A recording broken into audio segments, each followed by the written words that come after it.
Hello and welcome to the Genuine Learning blog. My name is Melissa Galasso, and today we're going to talk about a GASB proposal related to the replacement of IBORs. As many of you know, LIBOR and all of its derivatives are going away. The expected date for that is about 2021. And both FASB and GASB are providing guidance on how to handle this transition. So today we're going to talk about the GASB proposal. So this was issued on September 16th, and comments are due November 27th. So we have a little bit of time before we have to comment. As a reminder, this is about the global reference rate reform. So we have found that LIBOR is not as accurate, I guess, as we would like. That was subject to a little bit of manipulation, and people, the federal government got involved, created the concept of SOFR, and then we are moving away from LIBOR altogether. And so as a result, when that goes away, this creates some accounting issues. So GASB 53 tells us that if there's a change in a rate, then it requires you to terminate your hedge. So this is not a voluntary change in rate. This is the rate is actually going away. And so as a result, if you had a lot of hedges, this would be undue burden for something you have no control over.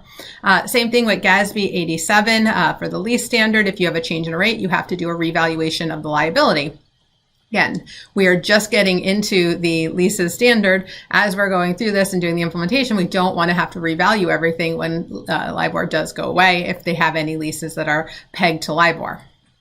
So as a result, they are going to give us some exceptions here. So for the first one, dealing with the exception to hedge termination, hedge accounting should continue to be applied to a hedging derivative instrument that is effective as of the reporting period if all of the following are met. The first one is the instrument is amended or replaced to change the reference rate or to change or add a fallback provision. So a fallback provision is basically if something happens to this rate, then you move to this one.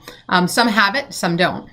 If the reference rate of the amended or replaced hedging derivative's variable payment is multiplied by a coefficient or adjusted by addition or subtraction of a constant, the coefficient or constant is limited to what is necessary to essentially equate the replacement rate and the original rate. So again, we don't know, but what you replace it with might not be the same as what LIBOR was. And so how can we make this as little change as possible?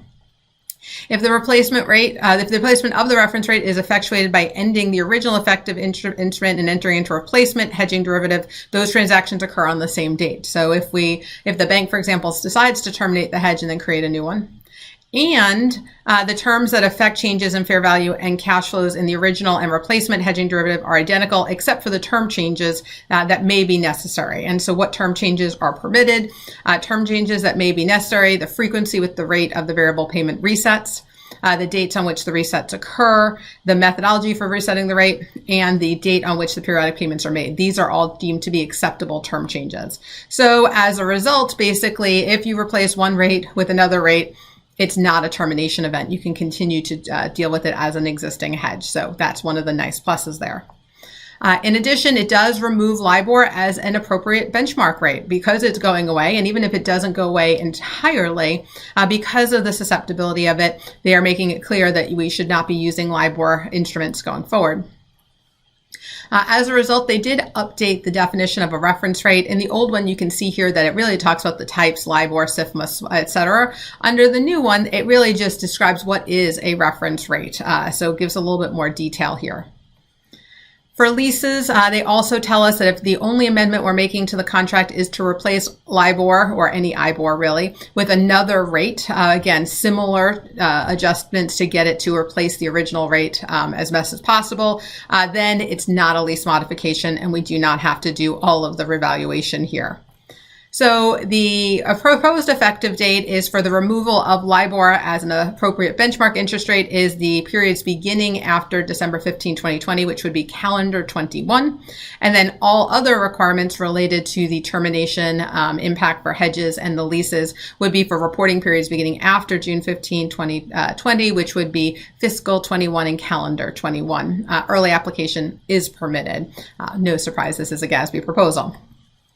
So this is an important requirement. We do have to do something about this. Otherwise, we would have massive revaluations happening and all kinds of things going on simply because LIBOR, which is predominantly used, is going away. So both FASB and GASB are aware of this. FASB's already put out their proposal, which we've talked about earlier on the Genuine Learning blog. And now we wanted to make sure we address the GASB proposal. So comments are still open. So if you're interested, feel free to provide feedback. Thank you so much for joining me, and I hope to see you on a future blog. Bye-bye, guys.